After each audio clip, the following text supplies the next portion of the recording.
আম্মা জান আয়েশা রাদিয়াল্লাহু তাআলা আনহার সাথে বিষ্ণু ইসা ইসলামের ঝগড়া হতো মাঝে মাঝে। একবার ঝগড়া হলো, বিষ্ণু ইসা ইসলামের রাগ, আম্মা জান আয়েশাও রাগ। তো বিষ্ণুই বললেন, আয়েশা ঝগড়া করে আর কতক্ষণ থাকবো, আসো মিটমাট করি। আয়েশা রাদিয়াল্লাহু বললেন, ঠিক আছে মিটমাট করবো। তো বিষ্ণু ইসা ইসলাম বললেন, মিটমাটের জন্য কারে ডাকবো? ওমর রে ডাকি। কয় না, ওমর রে না, ওমর গালিজ, ওমর অনেক রাগে, আমার ডর লাগে।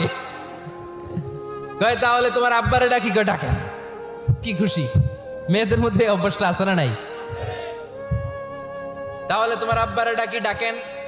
ডেকে নিয়ে আসা হলো। আবু বকর রাদিয়াল্লাহু তাআলা আনহু দাঁড়ালেন, আম্মা জান আয়েশা দাঁড়ালেন, বিশ্বনবীও দাঁড়ালেন। বিশ্বনবী বললেন, আয়েশা তোমার আব্বা আসছে, এবার ঘটনা খুলে বলার পালা, তুমি বলবা নাকি আমি বলবো? আম্মা জান আয়েশা বললেন, আপনি বলেন, তবে ওয়ালা তাকুল ইল্লা হাক্কান, যেটা ঘটছে ওইটাই বললেন, মিথ্যা কথা কইেন না।